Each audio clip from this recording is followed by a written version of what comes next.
Hey, good afternoon to you. It is now 5:07 here, News Talk 105.9 WMAL, where we're making sense of the news. And as always, there's a lot of it. You can join us today, 888-630-9625, 888-630-WMAL. Coming up on the program, Congressman Mark Green, the chairman of the Homeland Security Committee in the United States House of Representatives. Have to ask him about all of these drones hovering over the United States. Are we any closer to a public explanation for that? We'll ask the congressman. I know he's been receiving some classified briefings. I hope it's on that. All right. Christopher Wray announced today, as we were discussing, that he will be stepping down from his post before President Trump takes office. And President Trump has responded to the news today with a Truth Social post, as you might expect. Here's what he has to say about Christopher Wray. He said, "The resignation of Christopher Wray is a great day for America, as we will end the weaponization of what has become known as the United States Department of Injustice.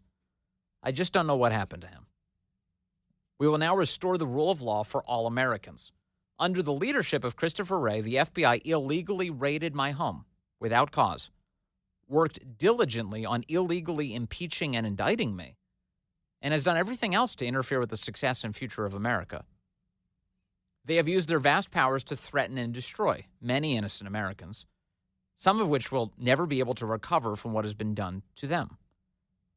Kash Patel is the most qualified nominee to lead the FBI in the agency's history, and is committed to helping ensure that law, order, and justice will be brought back to our country again and soon. As everyone knows, I have great respect for the rank and file of the FBI, and they have great respect for me. They want to see these changes every bit as much as I do, but more importantly, the American people are demanding a strong but fair system of justice. We want our FBI back, and that will now happen. I look forward to Kash Patel's confirmation so that the process of making the FBI great again can begin. Thank you." President Trump on Truth Social today, again, responding to the news that Christopher Wray is resigning his post, effective ahead of President Trump's arrival on January 20th. Can't come soon enough. Can't come soon enough. Now, one of the guys who's being considered for a post right now is, of course, Pete Hegseth to become Secretary of Defense. And the left has already tried to throw the kitchen sink at that guy. Each week we get a different wrap-up smear, in the words of Nancy Pelosi, to try and take down Pete Hegseth, to hurt him.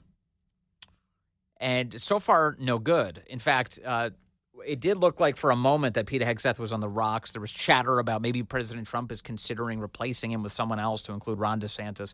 Well, that's all fallen by the wayside now. President Trump has issued his public support now pretty vocally and on Truth Social for Pete Hegseth. Hegseth himself apparently keeps having routine conversations with President Trump and relaying to the press that things are going very well. Hegseth and his family, for that matter, the poor family's been dragged into it. His mother's been dragged to it. They've mounted a mighty defense of their relative, of Pete Hegseth. And he's battling to such a point that he's now got, and President Trump is clearly battling behind the scenes to such a point that they've now got all of the senators who you're suspicious of at least mouthing the right words in public. Lindsey Graham, Joni Ernst, all saying things like, "Oh, we look forward to the hearings. Pete Hegseth, it was a great meeting with him. We had a good discussion," and on and on and on. Now, not all of them have openly said that they will support Pete Hegseth's confirmation to the role, but they're a lot closer to that than they were a couple weeks ago when Lindsey Graham was saying things like, "Oh, this is going to be very difficult. It's going to be very difficult for Pete Hegseth to make it through." That's not the case anymore. So good for Pete. Pete kind of, he kind of used the Brett Kavanaugh playbook here, didn't he? Which is mount your own defense and fight for yourself like hell. And he did. He did. And it's proven to be effective so far. Today, there was another effort to try and take him down, though. It was led by a left-wing hatchet operation called Pro Publica. You may be familiar with them from such hits as all of the garbage that they put out. Pro Publica has been apparently working with stooges in the Biden administration to try and suggest that Pete Hegseth is a big old liar. And they were looking to advance a slander about him. The idea is that Pete Hegseth was at one point accepted to go to West Point. Now, he did not go to West Point. He chose not to. But he was accepted, which is a pretty big deal, I think, to be accepted to go there. And Pro Publica had set about trying to write a piece that said that he lied, that he was not accepted to West Point in 1999. And Pro Publica was getting an assist and perhaps a shove from someone at West Point who was trying to advance the same lie. Well, now we're getting into Biden administration officials are lying about Pete Hegseth at West Point. Why would they do that? So let's begin with how we learned about this story.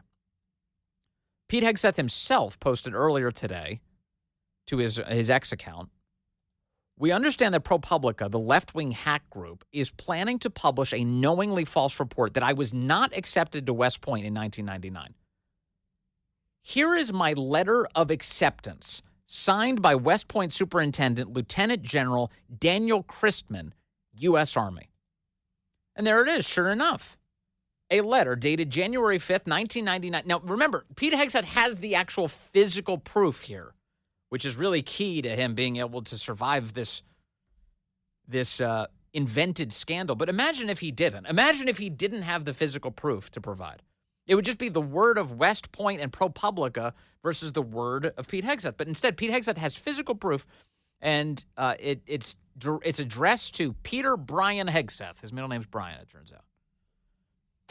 Dear Peter, on behalf of the President and the Secretary of the Army, I am pleased to announce that the United States Military Academy has accepted you for admission, contingent upon continuation of your excellent record and your medical and dental qualification at the time of enrollment. And the letter goes on and on. It talks about how important West Point is, and they hope that you are doing this because you want to, not because you're receiving pressure from parents, counselors, coaches, or peers. West Point's mission is to develop top-quality leaders for the United States Army. Signed, Daniel W. Christman, Lieutenant General, U.S. Army Superintendent. Well, there it is in black and white. He's got a letter, an image of a letter showing that he was accepted. And not only does he have the letter, he also has this beautiful little certificate that was provided to him. The United States Military Academy, the Admissions Committee of the United States Military Academy, takes great pleasure in announcing an offer of admission to Peter Brian Hegseth, class of 2003. How much more evidence do you need? I mean, there you go. You've got the documents. Signed, Michael L. Jones, Colonel, U.S. Army, Director of Admissions. Okay. So Pete Hegseth puts this out there and says, they're running this hit piece on me. I just want you to know I went there. Here's the proof. So Pro Publica's editor, a guy called Jesse Eisinger, decided to respond to Hegseth today, and here's what he said. He said, Hegseth has said that he got into West Point but didn't attend. We asked West Point Public Affairs, which told us twice on the record that he hadn't even applied there. We reached out. Hegseth's spokesman gave us his acceptance letter. We didn't publish a story. That's journalism, says Pro Publica. Now, where do you spot the error? If this was journalism, what would they do? What would Pro Publica do? If what they were performing was an act of journalism, if you were a journalist in Pro Publica's shoes, you had reached out perfectly fine. You're vetting a candidate for a major office, Secretary of Defense. And then in the course of your reporting, you find out that an on-the-record statement to you from the Biden administration multiple times, twice, they said, was an outright lie to you, the journalist. What do you then do with that information? Do you turn around and say, oh, well, I guess we don't have a story? Oh, well, no story here. Shoot, I was really hoping we'd have something. You do. You do have something. You have West Point lying to you in an effort to smear Pete Hegseth. Hegseth has the documentation to support this. Who in the world, you say is on the record, who was it? If it's on the record, that usually means a name and title and an actual quote inside of quotation marks. Tell us who lied to you with such utter certainty that they said on the record, he never applied. No answer. No answer. Pro Publica has not shared that. In fact, they're pretending right now that what they performed was journalism. We didn't run a story. Yeah, after Pete Hegseth caught you dead to rights lying about him, he puts out the documents to show you, and good for him, by the way. This is a warrant. This is a reminder to anybody who has to deal with snakes in the press. Handle this on your own terms. If you want to share information in advance of the report that's going to come out, do it. Go for it. Record alibi tapes. Share the information. Share the emails. Share the exchanges. Show how you're being treated. Don't let them control the conversation. You take control. And that's what Pete Hegseth did. In case you're wondering what kind of attributes he has as a forthcoming Secretary of Defense, he took control of this story right away, and he deployed overwhelming force. And he wins. And Pro Publica looks like garbage, and they should. What they did is not journalism. Now, West Point has released a statement of its own. Perhaps you're wondering, what does the Biden administration say? Here's what they say to journalists who are now asking. Hi, thanks for reaching out. We can provide the following statement. A review of our records indicates Peter Hegseth was offered admission to West Point in 1999, but did not attend. An incorrect statement involving Hegseth's admission to the U.S. Military Academy was released by an employee on December 10th, 2024. Why did they write that? It's yesterday. That's what they mean. Upon further review of an archived database, why didn't they look at the archived database in the first place? Upon further review of an archived database, employees realized this statement was in error. Hegseth was offered acceptance to West Point as a prospective member of the class of 2003. The Academy takes this situation seriously and apologizes for this administrative error. Oh, it's just an administrative error. It wasn't an on-the-record public statement designed to destroy the incoming Secretary of Defense. It was merely just an administrative error. Please attribute the West Point Directorate of Communications. That's what they were. So now it's a background quote. Now it's not an on-the-record quote. There's no name put here. It's just the West Point Directorate of Communications. I guess they're not quite so eager to have a name strapped to it as they were before. That's what's happening. Kurt Schlichter, a veteran himself, is responding to this news today. He said, this may have been the stupidest thing West Point could have possibly done to the incoming Secretary of Defense. The academies and the war colleges need to be power-washed of incompetence, wokeness, and civilian nonsense anyway. They've made it personal with Pete Hegseth. Great move, geniuses. It is a good point. In some ways, this is a blessing in disguise. Less disguised now that Kurt Schlichter has pointed it out. There you go. Service academies, go ahead. Attack Pete Hegseth. There, that's perfect. That's perfect.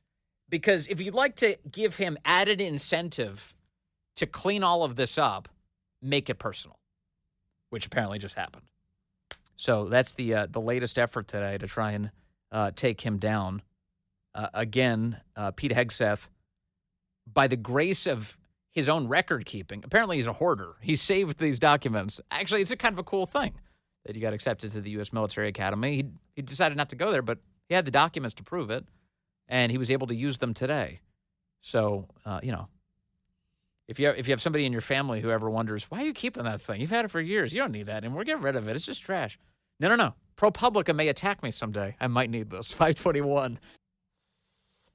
Senator Tom Cotton has written a letter to the superintendent of the United States Military Academy at West Point, saying he's concerned now about these reports that a military academy official provided false information to a left-wing reporter writing a derogatory hit piece about Pete Hegseth, the nominee for the Secretary of Defense. He said this is all true. It demonstrates egregiously bad judgment to share such information about the nominee to be Secretary of Defense with a known liberal outlet like Pro Publica. Could you please promptly look into this matter? Perhaps there was an honest mistake here, though I can't imagine what it might be. But I also can't imagine this action was authorized or known to the West Point leadership, says Tom Cotton. So he's got some questions. He's demanding some answers. We'll see if he gets them. But Pete Hegseth, he's doing all right, isn't he?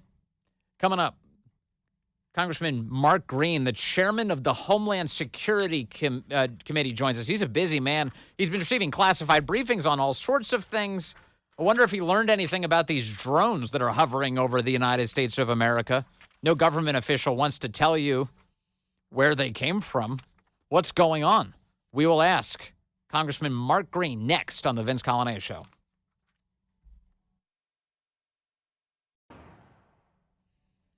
Sabrina, can you tell me what the Pentagon is doing to address this issue of drone sightings over New Jersey? It's near sensitive installations. The FBI is involved. What is the Pentagon doing? Sure.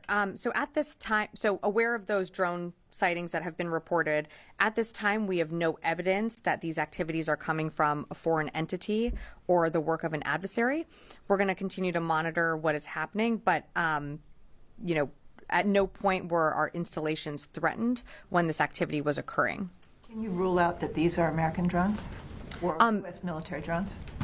These are not U.S. military drones. Again, this is being investigated by local law enforcement. What our initial assessment here is that these are not drones or activities coming from a foreign entity or adversary. There's the Pentagon's press secretary today saying that these drones that are hovering over the northeast United States pose no threat to anyone, but they have no idea who they belong to. They said they're not foreign, they're not U.S. military. So what are they? Joining us now to tell us what he might know on this subject is Congressman Mark Green. He represents Tennessee, and he's the chairman of the Homeland Security Committee. Sir, good to have you back with us. Yeah, Vince, good to be back with you. I don't know how government officials can tell us there's no threat of any kind if they simultaneously say they have no idea who's operating them. Well, what they're saying is they don't know that any harmful intent is happening with these. So what they're saying is we don't have any knowledge about it, so therefore there's no known, but they can't guarantee that there's no bad thing happening with these drones. So that's all about phraseology with these guys. Yeah, it is, and we've detected that. So, Congressman, what is happening here? We've been hearing these reports of drones hovering over the country like this, huge vehicle-sized drones for going on a little over 3 weeks now. What is happening to your knowledge? So again, to find out what each individual drone is doing, you have to capture that drone and then backwards hack its tracking and what it's reported, where the controller is. All of this information you have to physically get the drone. There's some classified stuff I can't go into, but I will say that literally you pretty much have to have the drone to figure out what they're doing with the drone. They haven't caught any of these drones because local law enforcement doesn't have the authority to mitigate drones, to track drones. That's the big issue here. And DHS is obviously not, they're probably camping in New Jersey now, but when you initially see these, they're not there to grab them, or to bring them down. So what we're doing right now in Congress is I have a bill that would grant the authority to local law enforcement under certain circumstances to use qualified, counter drone mechanisms that would then allow them to get the drones and figure out what they are. Well, what we do know is that in California, a Chinese national was arrested following his flight of a drone over a U.S. military base. So we do know that espionage is happening with drones. Do we know specifically about what's happening in New Jersey? No, because we hadn't got one in the drones yet. Congressman, what federal agency can take down a drone? Who has the authority to do that? DOJ and DHS both have the authority, and of course DOD has the authority to defend too. So those three agencies have the ability. They have both the ability and the authority to do so. Now, I will say that DOJ and DHS's authorities are expiring, but we will get that renewed before the end of the year. Even if my bill that advances those authorities to local law enforcement doesn't pass, I think it has a chance. If not, it'll pass. We'll extend the current authorities and pass it right away in January. But we got to get the authority to do this and the capability to do this down to the local level. Is it really only like looking at the physical hardware that we can establish the path of these drones? It would seem to me that there's got to be a million different ways to track air traffic, including satellite coverage, radars, airplanes that are dedicated to this kind of surveillance, Aren't there other means for us to track where and from where these drones are both coming from and where they're headed to?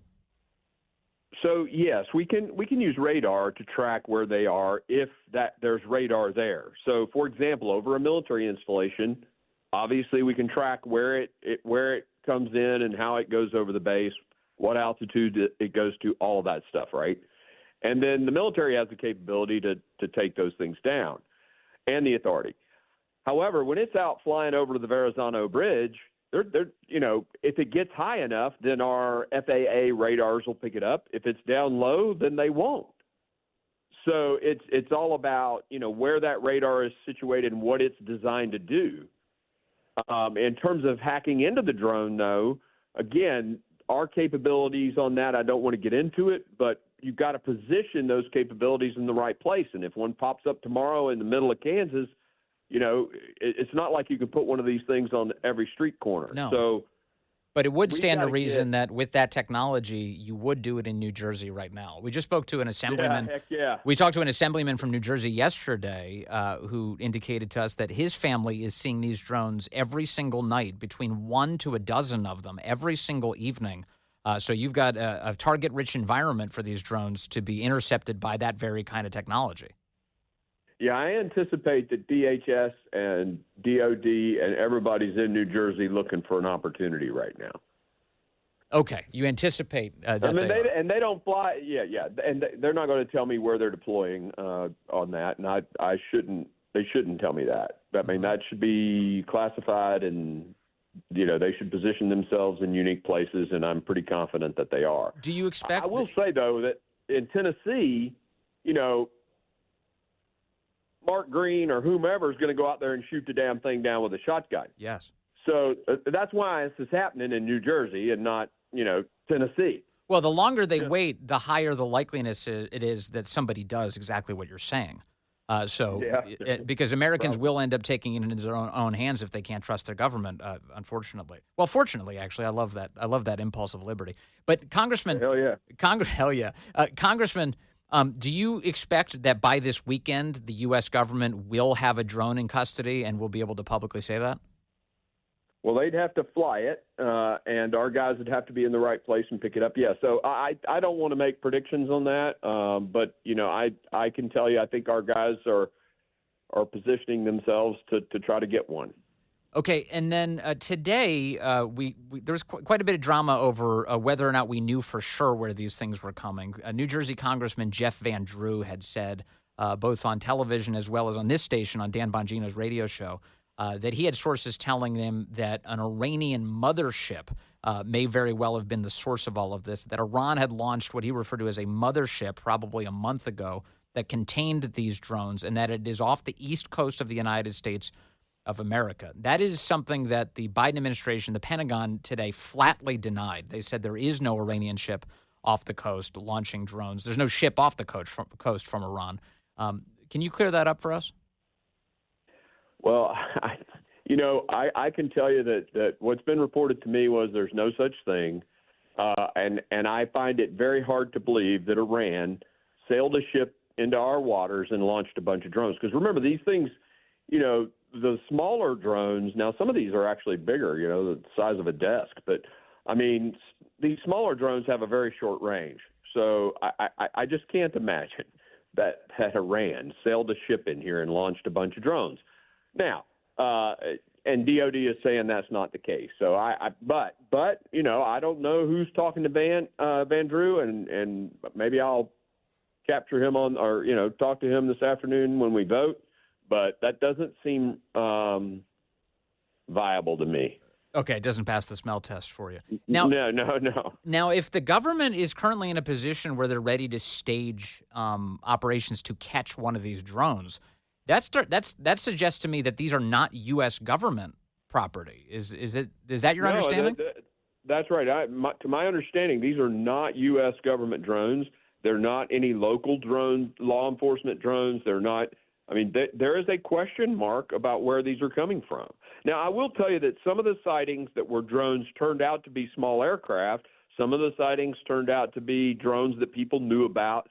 So they have through process of elimination, found many of these sightings. There were 3,000, I think, different videos sent on what's happening in New Jersey.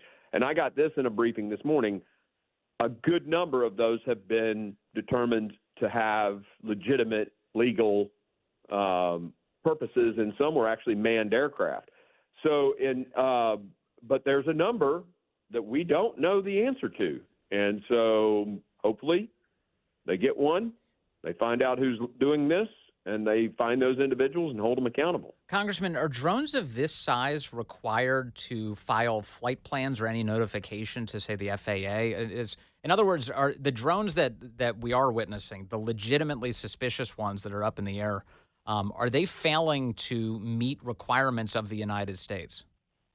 There are federal laws that say how, where, and when drones can be in the air. I don't know that there's a flight plan requirement on drones of this size. I'd have to go and look it up. But, like, for example, you can't be above X number of feet within X number of miles from an airport.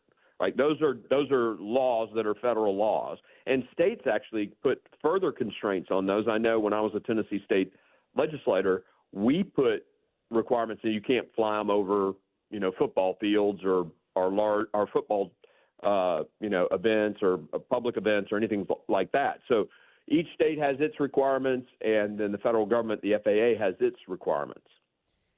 Do you think that it's irresponsible for these public officials to keep coming out and saying that they're not concerned at all about public safety here? I realize, as you put it earlier, this is a matter of a word game that they're playing, that they haven't yet seen evidence that it's a threat to public safety. But it does feel, to me, it feels irresponsible to make statements like that when apparently nobody actually knows what they're dealing with. Yeah, I think that's what they should say is we don't know, but this is what we're doing, and be forthcoming with what you're doing to try to figure it out. And, I mean, you don't want to create panic because at most it's probably, and again, I'm, speculating here because I don't have these things, but it's reconnaissance of some kind, right? So some kind of espionage or reconnaissance if it's nefarious. But, we get drones at NFL football stadiums all the time that fly in. They just want, and they interrupt the game, and they just want that great shot, yes. Right? But what the NFL's worried about is when that's a terrorist, right? So that's the purpose of this bill I'm putting together, to give the local authorities the ability to stop that from happening. So hopefully we can get everybody up here on board this bill. It unfortunately had to go through 3 different committees because it's 3 different jurisdictions. Yes. It's in its last committee now. But, I mean, these are the kinds of things we don't know, and we should just say what we don't know, and Sure. This is what we're doing to try to stop it. And in the NFL example, absent a terrorist attack, God forbid, those are looky-loos. Those are people who just want an image. But here over in New Jersey, exactly. You've got dozens upon dozens each night of these massive, as you put it, desk-sized drones that are not even available to hobbyists, that are flying up in the sky and no clear answers on what they are. Do you have any reason to rule out that it's an adversarial or a foreign government? No, you can't rule that out. I mean, the Chinese guy who was arrested in California proves that that's a modus operandi. Definitely. And we had a spy balloon fly over the entire country filming. So, I mean, clearly the Chinese are all about getting as much intelligence as they can. Finally, Congressman, in the briefings that you've been receiving, do you have any sense of how seriously the Biden administration is actually taking this? Again, this has been weeks in the making. This has been going on, and we've heard very little up until this week, really. Do you think the Biden administration is taking this seriously? I would tell you that the people that I've spoken with at the DOD level, DOJ level, DHS level are all very seriously trying to get to the bottom of it. I can't tell you if that's coming from the top of the organization or not. But these people who, swore oaths to defend the Constitution and defend the country are working very hard to get to the bottom of this. All right. That sounds good. I hope they do. Congressman Mark Green, I'm grateful for your time and by the way, being a great congressional guest who actually answers questions. I really appreciate that. Thank you, sir. Yeah, thanks, Vince. And beat Navy. There you go, Congressman Mark Green. Good to talk to him, chairman of the Homeland Security Committee. All right, more ahead. Right now it's 5. Well, You ready for some fun news? President Trump set to be named the Person of the Year by Time Magazine.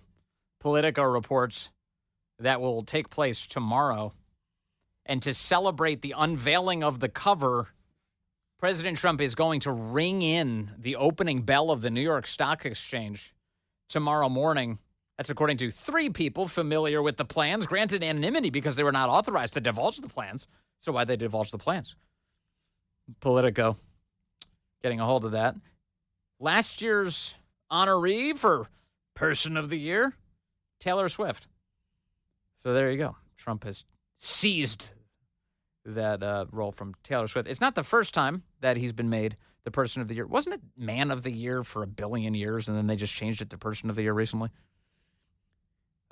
President Trump was also named Time Person of the Year in 2016 after he won the presidential election. So he's returning for the sequel. He's got that again. So he'll be ringing in the opening bell at the New York Stock Exchange. His jet will have to traverse all of the drone traffic to get there at the New York Stock Exchange. So that's good. Bill Clinton was on The View today, just hamming it up with the girls, talking about Kamala losing. Now, in the book, you write that after your wife Hillary's loss, when she lost to Donald Trump in 2016, you had outbursts of rage and you didn't sleep for years, 2 years. Now I got to spend more time with her. Me either. I still can't sleep. So you should call Joy. She was awake too. Call me up. So how are you sleeping now? What's going to happen now? I'm sleeping better now because I did everything I could Yeah, for the alternative. that's true. Yeah. But I also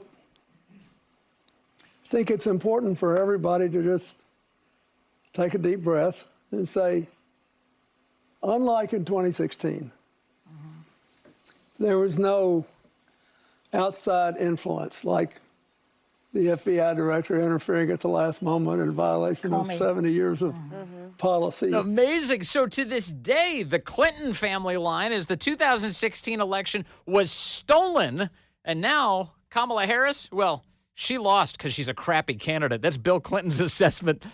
The great one, Mark Levin, up next on WMAL.